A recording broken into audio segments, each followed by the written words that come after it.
Okay. Chapter number 3, macroeconomics, national income and related aggregates. In the last class, just give me a minute. Okay, yes. So in the last class we talked about हमने domestic country क्या होती है, national region क्या होता है, domestic income में क्या कौन सी चीजें include होती है, national income में कौन सी चीजें include होती है. We dealt with that. Now today we will be talking about अगर हमने कल बताया था अगर हमको डोमेस्टिक प्रोडक्ट से नेशनल प्रोडक्ट में जाना क्या ऐड करेंगे बताओ हम NFIA प्लस करेंगे NFIA विल बी ऐड अगर हमको नेशनल प्रोडक्ट से डोमेस्टिक प्रोडक्ट जाना हो तो NFIA विल बी अंडरस्टैंड समझ में आया सिमिलरली हमने ग्रॉस और नेट की बात करी थी अगर हमें इनकम ग्रॉस टू नेट जाना है डेप्रिसिएशन माइनस होगा और नेट से ग्रॉस जाना है डेप्रिसिएशन प्लस टुडे जब भी हमें नेशनल इनकम से निकालते हैं तो अब नेक्स्ट फैक्टर में पढ़ेंगे that is your domestic product at market price and eight factor cost market price और फैक्टर कॉस्ट क्या होता है there is no difference between domestic product at market price and domestic product at factor cost so as long we are considering a two sector economy अगर तो हम to sector economy की बात करते हैं टू सेक्टर इकोनॉमी में दो ही चीजें होती हैं हाउसहोल्ड और प्रोड्यूसर सेक्टर और हाउसहोल्ड सेक्टर दो ही चीजें होती हैं तो अगर तो हम दो सेक्टर इकोनॉमी की बात करते हैं तो इसमें एमपी और एफसी के बीच में डिफरेंस नहीं होता है एमपी और एफसी याद रखना है MP is market price FC is factor cost MP is market price FC is factor cost market price क्या होती है जिसपे आप खरीदते हो सामान और फैक्टर कॉस्ट क्या है एमआरपी है ना that is your market price और फैक्टर कॉस्ट क्या है जो होलसेल के बाद बनने के बाद पैसा पड़ता है जो कॉस्ट पड़ रही है ना उस चीज को बनाने की उसको क्या बोलते हैं फैक्टर कॉस्ट बोलते हैं जब उसको आपने सेलिंग प्राइस और कॉस्ट प्राइस पढ़ा है ना हमने तो what is MP MP is basically selling price और FC is basically cost price math से पढ़ा है ना एसपीसीपी पढ़ा है याद है selling price cost price minus करते थे ऐड करते थे so market price is what selling price और factor price factor cost is what cost price cost जिसपे आपने बेचा ठीक है सो and there is no government sector in the economy तो इस केसेस में आपकी एमपी और एफसी के बीच में कोई डिफरेंस नहीं होता that there is no taxes जब सर जो एमपी मार्केट प्राइस और सेलिंग कॉस्ट में क्यों जब मैंने फैक्टर जो मैंने चीज बनाई जो मेरी कॉस्ट प्राइस है उस पे मैं एक्स्ट्रा पैसे क्यों लगाती हूँ जो मैं टैक्स मुझे सरकार को देना है ना सरकार मुझसे टैक्स ले रही है वो सरकार के पैसे भी तो मैं आपसे ही लूंगी ना तो वो टैक्स इंक्लूड होता है जब जिन सेक्टर इकोनॉमी में अगर टू सेक्टर इकोनॉमी में सिर्फ हाउसहोल्ड और प्रोड्यूसर है तो इसमें टैक्स सब्सिडी जैसा कुछ है ही नहीं क्योंकि टैक्स और सब्सिडी तो कौन देता है सरकार देती है तो जो एमपी और एफसी का जो केस होता है जो इनके बीच में डिफरेंशिएशन होगी ये सिर्फ 3 सेक्टर या 4 सेक्टर वाले मॉडल में ही होगी ना डिफरेंस होता क्या है अगर गवर्नमेंट सेक्टर इंट्रोड्यूस हो जाए तो tax and subsidies start playing है domestic product at market price and domestic product at factor cost become different तो एमपी और एफसी दोनों अलग अलग एग्रीगेट बन जाते हैं टैक्सेस ऑन गुड्स जिनको हम क्या बोलते हैं इनडायरेक्ट टैक्स जो गुड्स पे टैक्स लगता है उसको इनडायरेक्ट टैक्स बोलते हैं इससे जो मार्केट प्राइस है गुड्स की वो क्या होती है मान लो मैंने शर्ट बनाई मुझे शर्ट बनाने का सरकार को पैसा देना पड़ रहा है कुछ एक शर्ट के मुझे 10 रुपए देने पड़ रहे हैं मैं वो शर्ट पे आप पे टैक्स कस्टमर टैक्स लगाऊंगी मैं ना भरूंगी वो टैक्स तो जितना ज्यादा सरकार मुझसे टैक्स मांगेगी उतनी ज्यादा जो गुड होगी वो क्या हो जाएगी महंगी हो जाएगी समझ में आया जितनी ज्यादा सरकार मुझसे पैसा मांगेगी उतनी ज्यादा गुड क्या हो जाएगी महंगी हो जाएगी और accordingly domestic product at market price is increasing और इसीलिए जो मार्केट में जो प्राइस पे जिसमें मैं सेल कर रही हूँ जो सेलिंग प्राइस है मेरी वो ऑटोमेटिकली इंक्रीज हो जाएगी क्योंकि उसमें टैक्स का पैसा भी जुड़ गया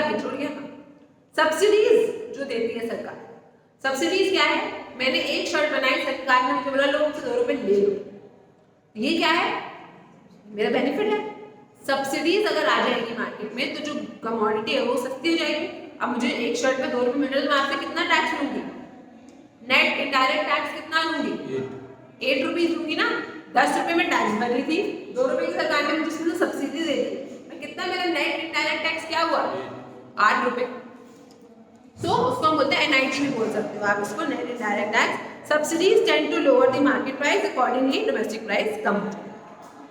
To restore the parity between domestic product at market price and domestic product at factory cost, we deduct the value of indirect taxes from domestic product at market price and we add the value of subsidies to domestic product at market price. कुछ नहीं confuse कर रहे हैं, सिर्फ का ये मतलब है कि अगर आपको फैक्टर कॉस्ट निकालना है तो आप क्या करोगे, मार्केट प्राइस में से एमपी में से आईटी को क्या कर दोगे, माइनस कर दोगे, इनडायरेक्ट टैक्सेस को माइनस कर दोगे और इसको सब्सिडीज को ऐड कर दोगे। नहीं, सब्सिडीज को आईटी में से माइनस कर दोगे, सब्सिडीज को भी आईटी में से माइनस। जैसे हमने भी एक एग्जांपल लिया था, ठीक है। फैक्टर कॉस्ट क्या होगी, फैक्टर कॉस्ट क्या होगी, MP minus IT minus subsidy. हमने ये तो क्या था, आईटी क्या था हमारा 10, सब्सिडी कितनी मिली थी 2 रुपए की। एमपी में से मैं जब 8 रुपए डालूंगी तो वो मेरे 8 रुपए जोड़ दूंगी, सॉरी डालूंगी तो वो मेरी क्या हो जाएगी, फैक्टर कॉस्ट हो जाएगी। समझ में आया? सो डोमेस्टिक प्रोडक्ट इसको हम बोलते हैं नेट इनडायरेक्ट टैक्सेस। तो एनआईटी का फॉर्मूला क्या होता है, नेट इनडायरेक्ट टैक्सेस का फॉर्मूला क्या होता है, आईटी यानी कि इनडायरेक्ट टैक्स माइनस सब्सिडीज। समझ में आया? अंडरस्टैंड? नेट इनडायरेक्ट टैक्स का फॉर्मूला क्या होता है, IT minus subsidy. NIT is equals to IT minus subsidy. याद रखना है, ठीक है, ये फॉर्मूला आपको याद रखना है। अब जब हम MP से FFC ये दोनों समझना है, डोमेस्टिक से नेशनल लाने के लिए प्लस NFI है, नेशनल डोमेस्टिक जाने के लिए माइनस NFI, ग्रॉस से नेशनल लाने के लिए माइनस डेप्रिसिएशन, नेट से ग्रॉस जाने के लिए प्लस डेप्रिसिएशन। तीसरी चीज होती है MP एंड FC। FC क्या है, कॉस्ट प्राइस है, ये ऑटोमेटिक सी बात है कम होगी, है ना, कॉस्ट प्राइस है, इसमें अभी टैक्स इंक्लूड नहीं हुआ है। तो MP से FC जाने के लिए हम माइनस करेंगे कि प्लस करेंगे, माइनस करेंगे, क्या NIT माइनस करेंगे NIT। FC से MP जाने के लिए हम प्लस करेंगे NIT क्या है, IT minus subsidy. Indirect taxes से जब मैं सब्सिडीज की वैल्यू हटा दूंगी तो उससे मेरा IT। समझ में आ गया आपको? ये तीनों सर्कल याद रखने हैं बाय हार्ट। डीपी से एनपी जाएंगे, डीपी से एनपी जाएंगे तो क्या होगा, एनपी से डीपी जाएंगे तो क्या होगा, ग्रॉस से नेट जाएंगे तो क्या होगा, नेट से ग्रॉस जाएंगे तो क्या होगा, एमपी से एफसी जाएंगे तो क्या होगा, नेट से एनपी जाएंगे सो क्या होगा। क्लियर हो गया? These 3 things are very important for you to do the numericals of national income। अगर आपने किसी को भी प्लस की जगह माइनस या माइनस की जगह प्लस कर दिया तो उससे आपका पूरा क्वेश्चन गलत हो जाएगा। क्लियर? समझ में आ गया यहाँ तक? ये सारे कॉन्सेप्ट क्लियर हो गए। हम एग्रीगेट्स पढ़ेंगे, to the aggregates related to national income. Okay, now aggregates related to national income. हम नेशनल इनकम निकालते हैं तो हम क्या क्या एग्रीगेट्स लेते हैं। सबसे पहले GDP at MP, gross domestic product eight MP. MP ना नीचे थोड़ा छोटा करके लिखा जाता है, ठीक है। Gross domestic product at market price. Now gross domestic market price क्या है, is the market value of all the final goods and services produced. Gross क्या है, market value, market value of all the goods and services produced in a domestic territory in a given period of time या फिर ना given accounting. ठीक है, आपको aggregate से इसकी डेफिनेशन निकल आ जाएगी। This is the market value of all the goods and services produced in a domestic territory. ठीक है, next is net domestic product at market price, NDPMP। This will be what, this will be the market price of the, इसमें inclusive of depreciation, इसमें depreciation क्या होगा, included होगा।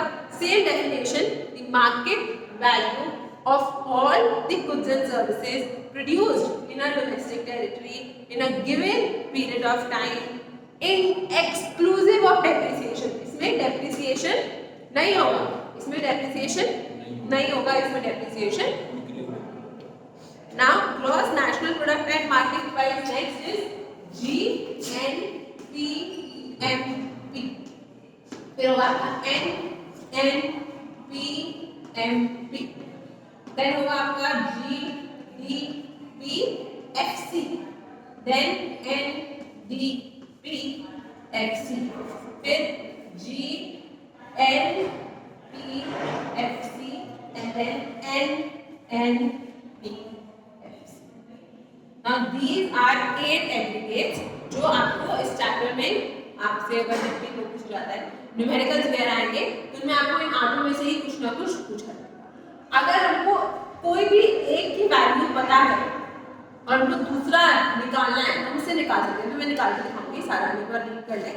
तो gross इसमें क्या हो जाएगा, ये क्या है, gross national product at market price is the sum total of gross domestic product at a market price and net factor income from abroad. National हो गया ना, तो नेशनल में हम नेशनल टेरिटरी जो इंडिया की पूरी नेशनल टेरिटरी में होगा उन लोगों की नेट फैक्टर इनकम इंक्लूड कर देंगे। इसमें नेट फैक्टर इनकम इंक्लूड होगी, पर इंक्लूड होगी ना, एनपी है, ये भी एनपी है, ये भी एनपी है, दोनों एनपी है। नेट फैक्टर इनकम इसमें भी इंक्लूड होगी। इसमें क्या माइनस होगा, क्या एक्सक्लूड होगा, क्या डिफरेंस क्या दिख रहा है आपको, जी और एन का डिफरेंस है ना, ग्रॉस और नेट का। किस चीज की एडिशन, डेप्रिसिएशन, इसमें डेप्रिसिएशन नहीं होगा। There is your GDPFC. GDPFC क्या है, gross domestic product at factor cost sum total of factor cost incurred by production. जो भी आपने प्रोडक्शन यानी कि आपने फाइनल गुड्स और सर्विसेज को प्रोड्यूस किया है तो उससे आपकी क्या कॉस्ट निकली है, उन सबको जब आप ऐड कर दोगे तो उससे आपकी जीडीपीएफसी आ जाएगा। तो आपने एफसी को ध्यान रखिए, मार्केट वैल्यू एमपी होगी तो मार्केट वैल्यू, एफसी होगी तो कॉस्ट ऑफ प्रोडक्शन, ठीक है। Now this is net NDPFC, फिर जीएनपीएफसी जिसको हम gross national product at factor cost sum total of gross domestic product, इसमें भी नेट फैक्टर इनकम ऐड हो जाएगी, इंक्लूडेड होगी ना इसमें नेट फैक्टर इनकम। फिर आपका NNPFC at factor cost, net national product at factor cost is the sum total of net domestic product at factor cost and net factor income from abroad. NNPFC ये जो आपकी होती है ना, ये actually में आपकी नेशनल इनकम होती है। ये क्या होती है आपकी नेशनल इनकम। जब आपको बोला जाए कैलकुलेट नेशनल इनकम तो आपने ये वाला एग्रीगेट निकालना होता है एनएनपीएफसी, ठीक है। अभी हमने कल लिखा था कि नेशनल इनकम क्या होती है, national income is equals to what, कल नहीं दो एक दिन पहले आपने देखा था जिसमें हमने ऐड किया था wages and salaries plus rent, जो फैक्टर कॉस्ट होते हैं ना पूरे, rent plus interest plus profit and plus NFI. This will be your national income. समझ में आया, क्लियर। अब एक दूसरे के एग्रीगेट से एक दूसरे की वैल्यू कैसे मिलती है, ठीक है। देखो जीडीपी की तो आपको पता ही है, जीडीपी एमपी क्या है। मान लो अगर मैंने जीडीपी की वैल्यू आपको दे दी 100 और मैंने आपको डेप्रिसिएशन इधर दे देती हूँ, डेप्रिसिएशन इज इक्वल्स टू 50, ठीक है। डेप्रिसिएशन 50 है, एनएफआईए 30 है और एनआईटी आपका 20। और पहले हमको तीनों सर्कल बना लेना है अपने, कौन से ग्रॉस, नेट, डीपी, एनपी और एफपी और एफसी। ग्रॉस से नेट जाएंगे माइनस डेप्रिसिएशन, सॉरी नेट से ग्रॉस जाएंगे प्लस डेप्रिसिएशन, डीपी से एनपी जाएंगे, डीपी से एनपी जाएंगे, क्या ऐड होगा प्लस एनएफआईए और एनपी से एफडीपी जाएंगे माइनस एनएफआईए, एफपी से एफसी जाएंगे माइनस क्या प्लस एनआईटी, माइनस एनआईटी होगा, एमपी से एफसी माइनस होगा ना एनआईटी। अभी मैंने बताया एफसी क्या है, कॉस्ट प्राइस है, एफसी क्या है, कॉस्ट प्राइस है। कॉस्ट प्राइस तो कम होगी ना, कम होगी तो माइनस एनआईटी करेंगे। एमपी से एफसी जाने के लिए, एफसी से एमपी जाने के लिए हम प्लस एनआईटी करेंगे, ठीक है। अब हमारे पास डेप्रिसिएशन की वैल्यू है, एनएफआई की वैल्यू है और एनआईटी की वैल्यू है, और हमारे पास जीडीपी एमपी, जीडीपी क्या है, market value of all goods and services produced during a in a produce in a domestic territory in a accounting. चलो अब हम एनडीपीएमपी निकालते हैं। सबसे पहले एनडीपीएमपी और जीडीपीएमपी में किस चीज का डिफरेंस है?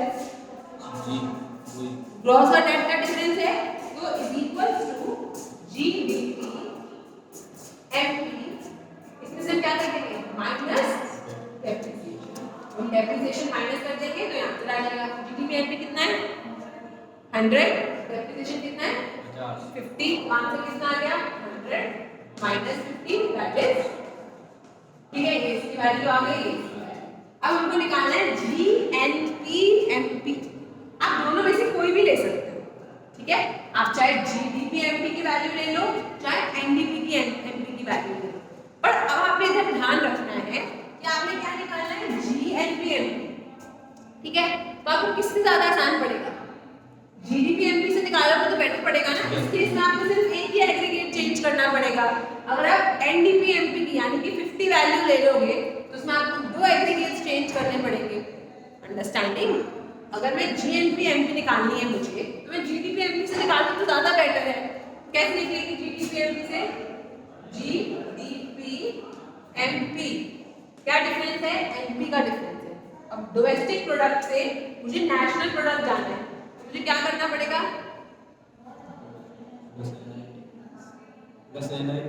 डोमेस्टिक प्रोडक्ट से नेशनल प्रोडक्ट एनएफआईए करना पड़ेगा ना। डोमेस्टिक प्रोडक्ट से नेशनल प्रोडक्ट जानना है, मुझे क्या करना है? Plus NFIA. नेशनल प्रोडक्ट में एनएफआईए इंक्लूड होती है, डोमेस्टिक प्रोडक्ट में एनएफआईए इंक्लूड नहीं होती है, ठीक है। तो जब मुझे जीडीपीएमपी से अब आप देखो यहाँ से इसकी वैल्यू है आपके पास, इसकी वैल्यू आपको चाहिए तो आपको यहाँ से यहाँ जाना और यहाँ से जाने के लिए हमें क्या करना पड़ता है? प्लस एनएफआईए करना पड़ता है। हम प्लस एनएफआईए करेंगे, दोनों की आप वैल्यू लिख दो। जीडीपीएमपी की वैल्यू क्या है 100, एनएफआईए की वैल्यू क्या है 30, आंसर कितना हो गया 130। मान लो हमारे को इसने जीडीपीएमपी की वैल्यू नहीं दी और एनडीपीएमपी की वैल्यू दी होती तो अब हम क्या करेंगे? चलो फॉर्मूला बताओ। एनडीपीएमपी है हमारे पास। सबसे पहले हमें नेट से ग्रॉस जानना है, सबसे पहले हमें नेट से ग्रॉस जानना है। क्या करेंगे इसके लिए? देखो नेट से ग्रॉस जाने के लिए क्या करें? प्लस डेप्रिसिएशन करेंगे। नेक्स्ट स्टेप में हमको डीपी से एमपी जानना है, उसके लिए हम क्या करेंगे? Plus NFIA. यार डोमेस्टिक प्रोडक्ट से नेशनल प्रोडक्ट जाने के लिए हमको एनएफआईए ऐड करना होता है और नेशनल प्रोडक्ट से डोमेस्टिक प्रोडक्ट आने पे हम नेट फैक्टर इनकम माइनस करते हैं, ठीक है। अब्रॉड की बात हो रही है ना, तो डोमेस्टिक टेरिटरी में अब्रॉड का तो रूल ही नहीं है। अब्रॉड का रूल कहाँ है? नेशनल प्रोडक्ट में net factor income from abroad. तो इस केस में क्या करेंगे? डीपी से एमपी जाना है तो अब प्लस एनएफआईए कि माइनस एनएफआईए? Plus NFIA. फिर से आप वैल्यू पुट कर दो। एनडीपीएमपी की वैल्यू कितनी है 50, डेप्रिसिएशन की वैल्यू कितनी है 50 और एनएफआईए की वैल्यू कितनी है 30। आंसर सेम आया कि नहीं आया? मतलब हम सही है। क्लियर? अब आप ऐसे ही सारे एग्रीगेट निकाल सकते हो। चलो निकाल दो, चलो सारे do it. NDPMP, pause the video for all those who are watching it live, pause the video and go solve all the answers और आप लोग करो, जल्दी करो, do it fast। You have the circles, you have the value। आप तीनों में से किसी की भी वैल्यू ले लो, चाहे आप जीडीपीएमपी की ले लो, चाहे एनडीपीएमपी की ले लो, चाहे जीएनपीएमपी की ले लो। चलो एक और करके देखते हैं, एफसी वाला कर लेते हैं पहले। This is factor cost, NDPFC निकाल के देखते हैं, ठीक है। हमारे पास एनडीपीएफसी निकालना है तो हमें सबसे इजी किससे पड़ेगा? एनडीपीएमपी से पड़ेगा। एनडीपीएमपी से पड़ेगा हमको सबसे इजी, तो इज इक्वल्स टू एनडीपीएमपी, ठीक है। अब हमें क्या चेंज करना है? यहाँ से यहाँ आने के लिए सिर्फ एमपी से एफसी, बाकी सब सेम है। एनडीपी एनडीपी, हमें क्या लाना है? एमपी से एफसी आना है। देखो एमपी से एफसी जाने के लिए क्या करना पड़ता है? माइनस, अभी बताया एफसी क्या है? कॉस्ट। एफसी क्या है? कॉस्ट है, कॉस्ट प्राइस है। कॉस्ट प्राइस सस्ती होती है ना सेलिंग प्राइस से। आप जो शर्ट बनाओगे वो सस्ती बनेगी, जब आप उसको बेचोगे तो वो महंगी पड़ती है, होलसेल और रिटेल का समझ लो। तो फैक्टर कॉस्ट में अगर जाना है हमको, ये इसकी वैल्यू है हमारे पास, अगर हमको एफसी की वैल्यू चाहिए तो हमें क्या करना होगा, माइनस क्या करना होगा, एनआईटी की वैल्यू कितनी है 20, एनआईटी की वैल्यू कितनी है 20, एनटी की एमपी कितनी है 50, 50 minus NIT will be 50 minus NIT will be आपकी एनटी की एफसी की वैल्यू कितनी आ गई 30। चलो 1 2 3 4 मैंने कर दिए, 4 आपको सॉल्व करके देखो फास्ट।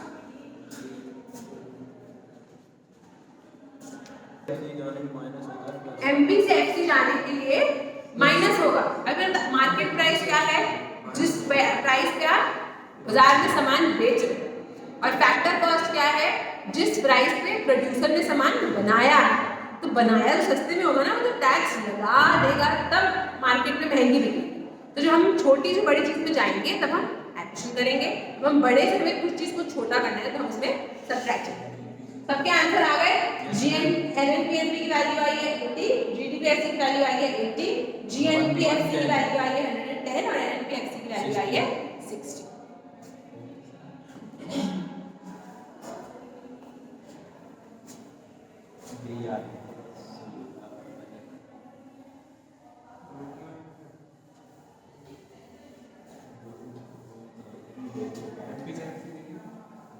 अभी I will make the circles again, वो तीनों सर्कल्स आपने नहीं भूलने, एनपी डीपी, बड़ी चीज ध्यान रखेंगे, छोटी चीज ध्यान रखेंगे, ठीक है। इधर ध्यान दो, ग्रॉस और नेट और एमपी और एफसी, ठीक है। अब याद रखना है जितनी भी चीजें आपकी राइट हैंड साइड पे ये बड़ी है, नेचुरल प्रोडक्ट, ग्रॉस और एमपी बड़ी वैल्यूज होती है, ठीक है। अब हमें एनपी से डीपी जाना है, इस केस में हम क्या करेंगे, बड़ी वैल्यू से छोटी वैल्यू में जा रहे हैं, माइनस व्हाट एनएफआई, डीपी से एनपी जाना है plus NFI. Now coming to gross and net, gross से नेट जाएंगे, ग्रॉस से माइनस डेप्रिसिएशन और नेट से ग्रॉस प्लस डेप्रिसिएशन, फिर एमपी से एफसी माइनस एमपी से एफसी प्लस एमपी से एफसी माइनस एनआईटी और एफसी से एमपी प्लस एनआईटी। क्लियर? अभी इधर देखो, ये अभी ऐसे आप देखना सबसे क्लियरली आपने ड्रॉ करना, ठीक है। अब एनएफआईए का फॉर्मूला क्या होता है, एनएफआईए का फॉर्मूला होता है this is net factor income from product ए, ठीक है। इसका फॉर्मूला क्या होता है, factor income from abroad minus two abroad, मतलब जितनी हमने दी, जितनी हमको मिली उसमें से हमने जितनी दी उसको हम माइनस कर देंगे, तो net factor income from abroad. Depreciation क्या होता है, नॉर्मल वियर एंड टियर, जो कि खराब हो जाती है चीज, उस पे जो हम सामान पैसा खर्च करते हैं, that is your depreciation. NIT net indirect taxes, net indirect taxes क्या होता है, इनडायरेक्ट टैक्सेस माइनस सब्सिडीज, क्या हुआ, इनडायरेक्ट टैक्सेस माइनस सब्सिडीज। समझ में आ गया ये सारा, all clear, should be move on now.